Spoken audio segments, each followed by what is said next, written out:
Welcome to another episode of Salon Conversations. This is chapter 20 from your Salon team, and we're nearly done. Chapter 21 is the last one. So it's such a joy for me just to go over what I wrote all those years ago. I don't know how many years.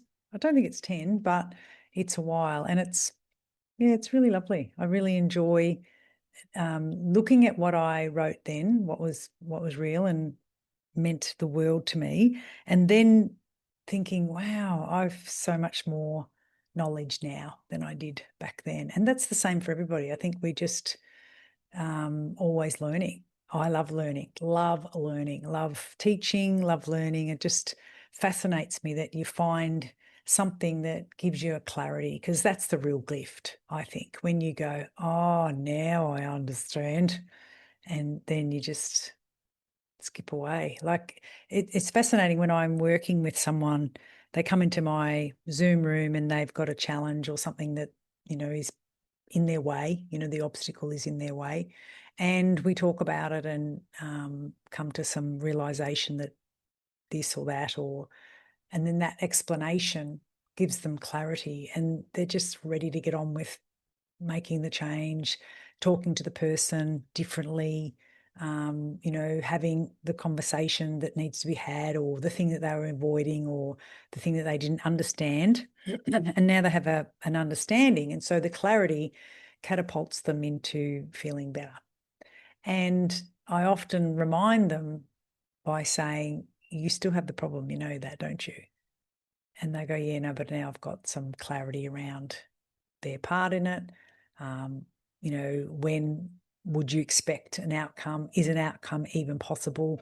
Like, it's just clarity in a nutshell that gives you the momentum to move forward. So action is what we need to do. We need to take action. So whether it's talking to me or someone else that you trust, or you go to an advisor, but you've got to take action, because the action gives the clarity, and then you feel that momentum.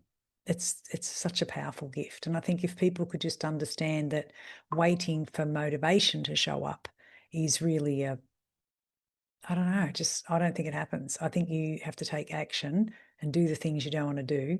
Just do it anyway. Just shut up and do it. And then somewhere in the action becomes the motivation. And so what I've learnt a lot about myself is that I have a particular way of processing things. I have a particular way of understanding. I have a particular way of learning, and we're all the same. And so what's really interesting about this chapter is it talks about, and back then my learning was DISC, D for a dominant personality, I for a person of influence, S for a supportive role person, and C for a compliant. And the simple explanation of that is we all have some of those things. Now, I don't have much compliance, so I say $50 when it's $49.95. I don't care for the details. And that's just the way I'm wired. I've had to make some adjustments to that, but it's not my joy. It's not my natural state. So D stands for a dominant personality. So a personality who says, hey, no, actually, I don't think you're right. And this is why. Like, I have quite a lot of that, and I have quite a lot of a person of influence because of my self-belief, I guess, even though it comes and goes, but I feel like I have something to say and I feel like it'd be helpful, so I want to say it. And so that can come across as dominant, and it is, except that when the outcome is something that you want to gift to someone else, it's probably less strong than it is for if you want something for you. So if you're a dominant personality and you worked in a place where you just produced widgets, would be very different than if you worked in a place where the outcome was the joy of someone else, right? So joy of someone else is something that only the person can own, whereas the number of widgets you can produce in an hour, it's facts. We used to produce 120 widgets in an hour. Now we produce 130. So it's a very defined outcome. Then you've got the supportive person. So a supportive person is, they're often nurses, therapists, or, You can be anything in any variety, but they're more likely to be people who don't want the microphone, don't want to write the book. They just want to be the support person to those who have the microphone, or those who write the book, or those who run the company. So supportive is an incredible joy for someone like my personality, because those people don't want to be front of runners, but they want to support someone who has what they wish they could do, kind of. And then the compliance, well, that's accountants, they give you accuracy and to do this, and they follow steps and procedures, and that's less likely in hairdressing. It's more likely in beauty. It's really interesting because one of the questions I ask people is, do you like to cook? And what do you cook? And people who bake cakes, it's a more accurate science than people who fry steaks, right? So it can be a bit more about, can they follow instructions? That's what I'm fishing for.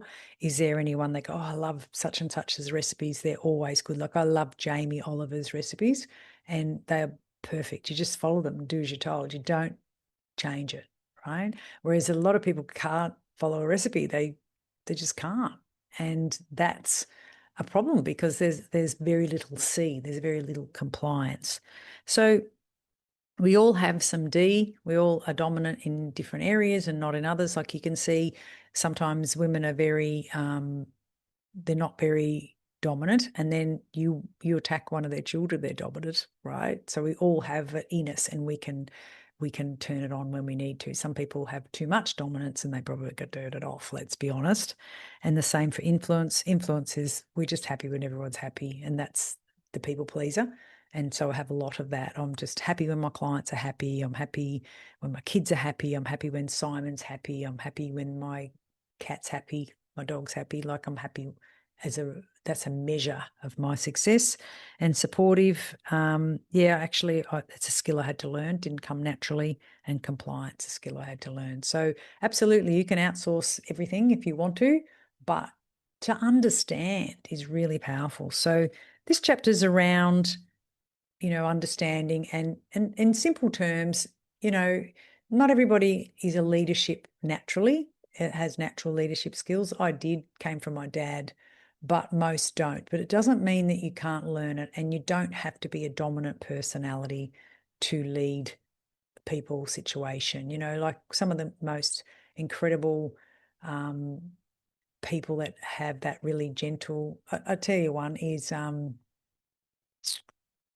now I forget his name, Parky, the English interviewer, Parkinson. Incredible leading man, led questions, led conversations, but I don't think there'd be a person on this planet who didn't love and admire him. And so when you think about leadership skills, absolutely he knew what he was doing, but he had this wonderful supportive way where they'd open up, right? So that's a really good example of a dominant leadership personality done so gently. It's not a sledgehammer approach, Probably the opposite to that might be Donald Trump.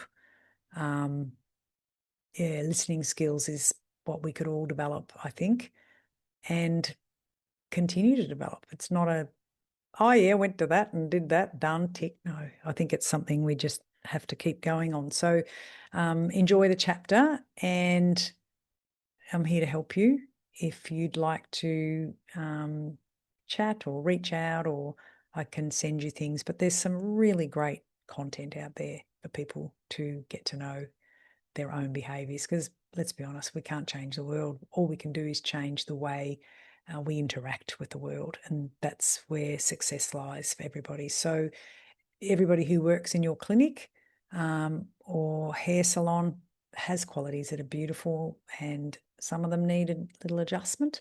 And I think the way you get that sort of understanding into a person is you let them work it out. You gift them education, and then they go, oh, that's me. Yep, that is. And that's nothing wrong with that. Sometimes we've got to turn the volume up, and sometimes we've got to turn the volume down. So I've just made this lovely quiz around what kind of dog. So I think that would be really cool. So that's something I can share with you too. It's really good. Are you a golden retriever? Are you a fox terrier? Are you, what was the other two? A poodle, or are you a working dog? It's really interesting. Love it. So thanks for listening, and I'll see you in the next one, which will be chapter 21, and that's another book completed. So thank you for your support. I really appreciate it.